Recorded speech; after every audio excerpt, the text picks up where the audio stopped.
Deuxième jour de ce petit défi avec un nouveau mode de cuisson. Aujourd'hui, ça va être plusieurs modes de cuisson parce qu'on va s'intéresser à de l'eau chaude. Donc on pourra soit utiliser la bouilloire pour faire chauffer de l'eau, soit on pourra utiliser la vapeur avec éventuellement ce cuit vapeur. Je me dis que c'est pas les choses les plus compliquées à trouver. On trouve plein de choses sur internet où on fait cuire des pâtes dans une bouilloire. J'ai pas envie de la détruire. Donc on va essayer de se débrouiller sans. Et ce sera un petit peu le principe aujourd'hui. Je me suis levé un peu tard, là il est 7h passées. J'ai eu le temps de me doucher, mais je me suis levé à 7h. Ce confinement, moi ça me va plus.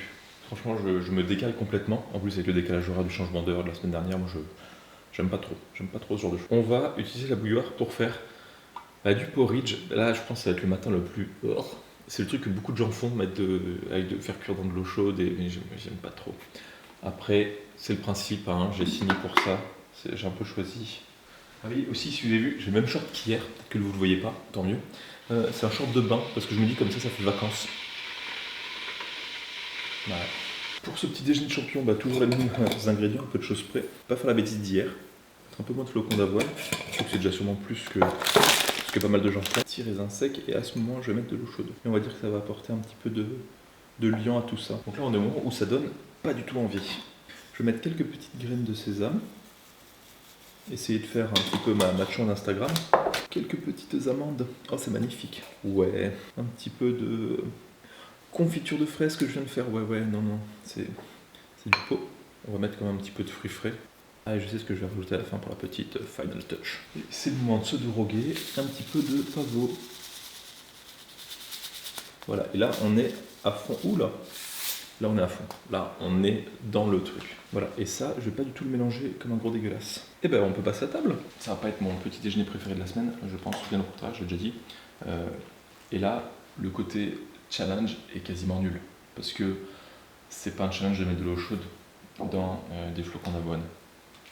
Mais si vous aimez manger chaud et que vous n'aimez pas la vie, très bonne idée. Ça apporte vraiment un goût différent, ça fait très bouilli. Déjà que le flocon d'avoine n'a pas énormément de texture, là c'est pire. Voilà, je crois que j'ai pas mis assez d'eau chaude, c'est un peu sec. En plus. Et moi qui n'aime pas manger chaud, le matin surtout, je suis très médisant, peut-être que je vais découvrir quelque chose d'excellent. On entend. Peut-être c'est quelque chose d'excellent. Excellent. La même chose froide, ça aurait été meilleur. Voilà, je vais désinstagrammer le plat. Toi, ça a bien gonflé, hein. Ça remplit le bol. Là, il faut que je prépare pour ce soir. Tout simplement, il y a de l'eau qui bout. Je vais faire des œufs mollets. Donc normalement, c'est 6 minutes dans l'eau bouillante et après on plonge dans l'eau froide. Histoire d'avoir des œufs mollets pour ce soir. Je vais en faire juste 2. Allez, je vais en faire 3. Il y en a un qui va casser et j'en aurai 2 autres. Donc là, à partir du moment où l'eau qui bout, on lance un chronomètre de 6 minutes. Ça va. Donc voici mes œufs pour ce soir. Ce que j'aimerais faire, c'est les faire mariner pour donner un petit peu de couleur et de goût. Peut-être que c'est un petit peu tard, j'aurais peut-être dû les faire hier soir. Mais bon, hier soir j'ai été pris avec le gaufrier. Et puis, oula, il m'a l'air pas mal. Il ne faut pas que ça se casse. C'est marrant qu'il y ait un mot exprès pour enlever la coquille de l'œuf, qu'on utilise nulle part ailleurs. Donc ici, tout simplement, je vais mettre de la sauce soja. Voilà, je vais laisser mariner là-dedans toute la journée. Une pointe d'eau pour diluer parce que c'est quand même pas mal salé. Sans déconner. J'avais trouvé cette plante au Mexique. Et c'était une fleur un peu jaune, je crois qu'il me reste une photo. Et je vais voir si je peux pas récupérer des graines pour les planter. Donc voilà, on va essayer de planter ça sur le balcon, vu qu'on a du temps à perdre. Enfin qu'on a du temps. Est-ce qu'il y a des graines dedans déjà? On fera ça tout à l'heure. Sait-on jamais. Pour midi, ce que je voulais tenter, et là c'est plutôt pour le côté expérimental et pas trop pour le côté pratique, parce que c'est pas très pratique, mais bon, comme souvent, j'ai ici un appareil qui permet d'aller sur la casserole ou sur d'autres appareils pour cuire à la vapeur. Et ce que je voulais essayer de faire, c'est cuire du riz à la vapeur, principalement. Alors que je sais le faire dans une casserole qui sera en dessous, c'est pas très utile de le faire comme ça. Et je me dis, juste le temps de cuisson du riz, si on ne pourrait pas mettre à la vapeur, donc je vais essayer de faire là, voir est-ce qu'on peut cuire du riz à la vapeur. Comme si vous avez un auto-cuiseur à la vapeur. Enfin, est-ce qu'il y a vraiment une utilité? Pas sûr. Donc je vais commencer à faire cuire le riz en rajoutant un petit peu d'eau là-dedans. Et ensuite, je mettrai des légumes sur l'étage du dessus. Sinon, en plus, ça va faire plein de vaisselle pour pas grand-chose. Pour essayer de faire un genre d'aïoli avec du riz. Encore une fois, de très loin. Et ça, tout simplement, sur une casserole d'eau qui chauffe. Là, ça va pas être la recette la plus originale. On va faire des légumes plus ou moins bouillis. J'ai ces betteraves qui commencent à faire la tête au fond du frigo. Donc voilà ces magnifiques petits légumes. Et là, par exemple avec le poireau, c'est marrant de faire ça parce qu'on dirait l'Empire State Building quand on le coupe en deux et qu'on le met comme ça. Bref, on va mettre ça là. Les betteraves, je vais quand même les couper en 2 ou 3. Voilà. Ça, je le garde pour le manger cru. Qui dit aioli, parce que là, il y aura besoin de cuisson, eh ben, on va avoir besoin d'ail. Donc je vais mettre pas mal d'ail. Est-ce qu'on va sortir? Je ne pense pas. Je vais mettre un petit peu de curcuma aussi. Et là, il faut que je le retrouve parce que si je... Ah, il est là. Ça va tacher tout l'appart.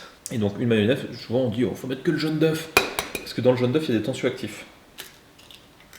Même dans l'œuf, je sais peut-être dans le blanc d'œuf aussi, qui va permettre de faire une émulsion entre l'eau qui est contenue dans l'œuf et l'huile. Et donc je crois que dans un œuf, il y a suffisamment de tensioactifs pour faire je sais pas combien de litres de mayonnaise. Donc là, normalement, on devrait être bon pour rajouter du blanc d'œuf quasiment que de l'eau. Un petit peu de jus de citron. Voilà, je vais commencer à mixer ça avant de rajouter l'huile. Et donc là, normalement, il y a juste à verser l'huile tout doucement avec le mixeur. Un olive qui va bien. On pourrait éventuellement, si on veut quelque chose de plus épais, rajouter un petit peu, mais là pour l'instant, moi ça me va largement. C'est fort en ail. Hein. Ça a l'air d'être cuit. C'est déjà bien. Est-ce que c'est trop chaud pour prendre à la main? Oui. On a du riz. Il est cuit. Il est même bien cuit. J'ai dû rajouter un petit peu d'eau. J'ai rajouté quand même un demi-verre. Les taches rouges, c'est pas du sang, c'est de la betterave qui a coulé. Enfin, du jus de betterave. Donc là, c'est clairement pas un repas 3 étoiles. Mais il y a les différents groupes qui sont là. C'est sympa.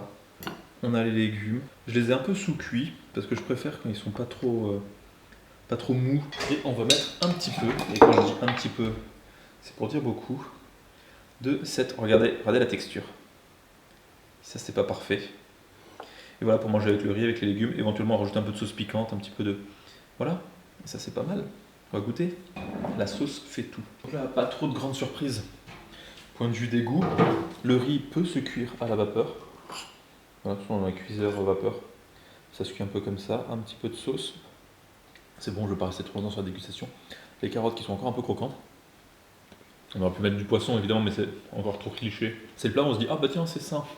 Bam, 800 calories dans la sauce. Tout là. Ce que vous pouvez garder comme idée de ce repas, c'est surtout l'aioli. Cuisson vapeur, j'ai pas inventé grand chose.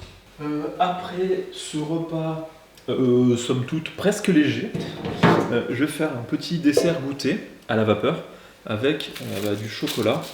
On m'a demandé à l'appart, tu peux pas faire un gâteau au chocolat? Voilà, donc j'ai cédé. Mon imitation était parfaite. Donc on va faire fondre du chocolat, comme celui que j'avais pu faire au grille-pain, hein, rien de trop compliqué. Avec des œufs en neige pour que ça soit léger. Et on va mettre ça à la vapeur. Donc là, je vais faire fondre ça au... Ah mince! Bon, je vais faire fondre ça au bain-marie. Je ne vais pas le mettre au micro-ondes. Je vais mettre le beurre directement. Bon, ce qui est un petit peu dommage avec ce genre de défi à la journée, c'est qu'on ne peut pas être suffisamment exhaustif. Là, je fais quoi? Je fais un plat, c'est des légumes bouillis. Ce soir, il y a un petit truc sympa quand même. Là, je fais un gâteau au chocolat. Mais bon, c'est si vous êtes... En termes d'utilité de cette vidéo, hormis le côté un petit peu, peut-être, on passe notre temps, côté divertissant, tout ça, si vous n'avez pas de micro-ondes, pas de four, pas de poêle, mais un système qui permet de cuire à la vapeur, eh ben, vous pouvez quand même vous faire un gâteau. Et voilà, donc là, ça, je vais le mettre à fondre. J'ai le blanc ici que je vais battre en neige, les jaunes que j'ai mis pour l'instant dans le ramequin qui servira au gâteau. Je vais mettre petit à petit du sucre blanc pour durcir les blancs, un peu de farine après dans le chocolat, et on a quasiment tout, pas de levure. Donc ici, j'ai le chocolat fondu avec l'inertie du bol, ça devrait tenir un petit moment. Je vais fouetter les blancs d'œufs en neige, sans tout casser. Point de vue sucrage, je pense que c'est bon parce que le chocolat, c'est du 70% je crois. Donc pas forcément très très sucré. J'ai pas grand chose à rajouter. Uniquement un petit peu de farine. Pendant que je finis de faire ça, faut pas non plus attendre.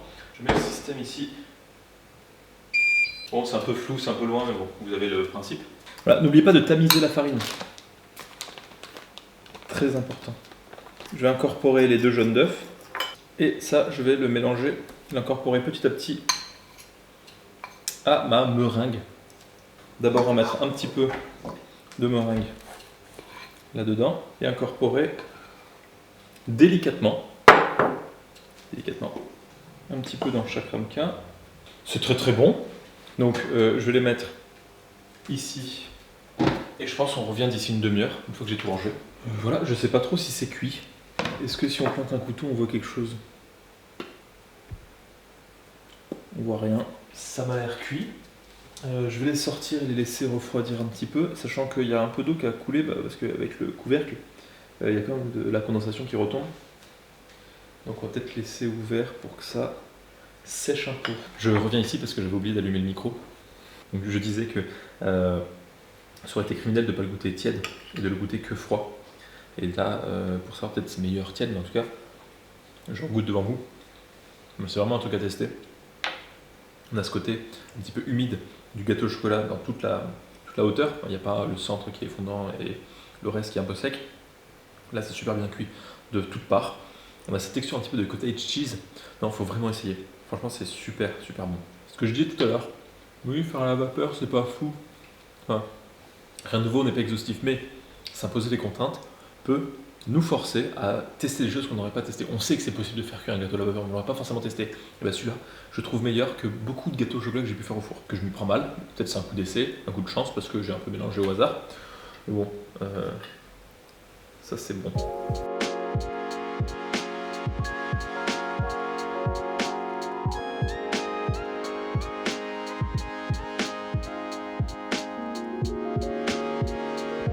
Pour ce soir, sachant qu'il est 18h et qu'il faut quand même réfléchir à bientôt préparer le repas, je vais faire un petit peu comme hier, en tout cas au début. Je vais faire une petite pâte pour pâte version nouille.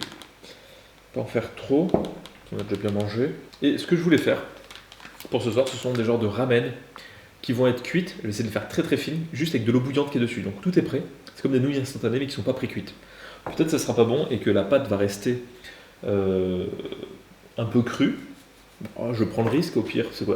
Manger de la farine crue, ça n'a jamais tué personne. Bon, dans l'histoire de l'humanité, il y a bien quelqu'un qui a dû mourir à cause de la farine crue. Je viens de décortiquer du poulet qu'on avait de la dernière fois, d'avant-hier. Des petits légumes qu'on a de midi, qu'on va réaccommoder. La pâte qui devient un petit peu jaune, parfait. Ce que j'ai rajouté pour ceux qui n'ont pas suivi la vidéo d'hier, c'est un petit peu de sel, un petit peu de carbonate de sodium.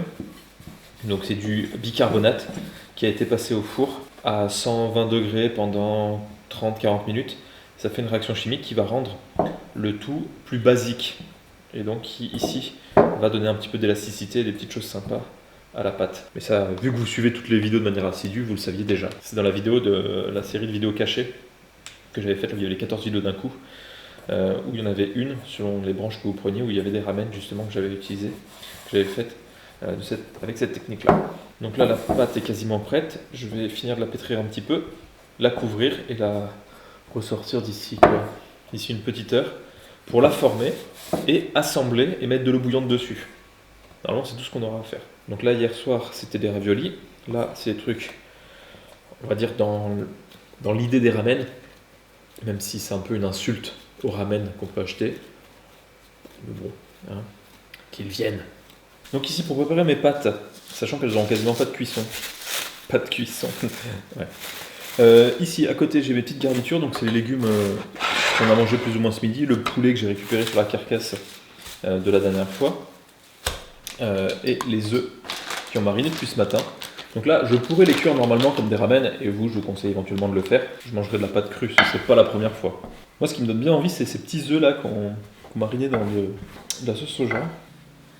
Tenter une nouvelle technique en laissant un petit bout, quitte à couper un petit peu de pâte et en sacrifier un petit peu à la fin. Hop, et en faisant comme ça. Éventuellement on coupe le bout, mais là je vais le laisser, au pire si les pâtes sont accrochées, j'en mangerai plus d'un coup. Donc ici, même principe. Hop. Et là on a l'arrière d'une veste de motard, histoire de vraiment avoir des nouilles détachées. Coupé ici, et ça je le mange. Et là on a tout plein de nouilles qui ont été faites beaucoup plus rapidement qu'avant. Il y a un peu de perte, mais si on n'est pas contre manger de la pâte crue ou réutiliser l'autre pâte et refaire quelques nouilles, ça le fait très bien. Donc là je vais d'abord faire un test avec mes pâtes, parce que si ça marche, je le referai. Mais si ça marche pas, je ferai quelque chose de différent pour l'autre assiette, parce que je voudrais pas non plus gâcher un petit peu. Donc là les pâtes, je vais mettre directement Ici l'eau bouillante, sachant que le bouillon il n'aura pas forcément trop de goût, ça va être vraiment les légumes qu'il y aura autour. Je vais rajouter, et là il y a peut-être des japonais qui doivent se retourner et me dire qu'est-ce que je veux, machin. Feuille d'algue. Ce qu'on va mettre c'est cet œuf. J'espère mollet. Presque. Donc ça je vais goûter très rapidement maintenant. En tout cas visuellement c'est pas mal. Peut-être que le bouillon il aura pas assez de goût et c'est ça le problème. J'aurais peut-être au lieu de mettre de l'eau chaude, c'est juste mettre un petit bouquet garni, hein, quelque chose qui donnerait du goût, mais on va goûter comme ça. Le bouillon a dû refroidir parce que les autres ingrédients étaient plus ou moins froids, mais est-ce que les pâtes sont cuites et c'est ça le principal? Je dirais que c'est réchauffé. C'est pas vraiment cuit, donc autant le cuire facilement parce qu'avec la bouilloire c'est pas forcément fait pour, ou alors les cuire dans la bouilloire, mais je le ferai pas. Et point de vue goût, comme je disais, si on mélange à rien d'autre, on a juste les pâtes, il n'y a pas de goût de bouillon. Donc là c'est pas vraiment des ramen, c'est mieux de les faire cuire avec les autres ingrédients éventuellement dans le bouillon. L'idée est sympa et on peut juste faire dans une casserole en faisant bouillir de l'eau. Je voulais pas m'imposer la contrainte de faire uniquement de la vapeur où j'aurais pu cuire dans de l'eau, hein. Clairement ça se cuit dans de l'eau normalement. Là je voulais tester ça, j'ai déjà fait des ramen qui marchaient. Voilà. Donc moi je vous dis merci beaucoup, la journée est finie, je vais pas vous montrer tellement plus. Le dessert ce sera sûrement autre chose qui sera pas cuit à l'eau, hein. Bah ouais, j'ai pas trop grand chose d'autre à dire, merci d'avoir regardé la vidéo jusqu'au bout. Si vous avez des suggestions, des idées, bon ma semaine est déjà filmée en avance donc je vais pas trop changer les vidéos qui vont suivre, mais demain on va se retrouver avec un autre mode de cuisson, peut-être plus simple, peut-être plus pratique, et on va essayer de trouver des petites astuces comme ça. Donc merci beaucoup, et bah je vous dis à demain.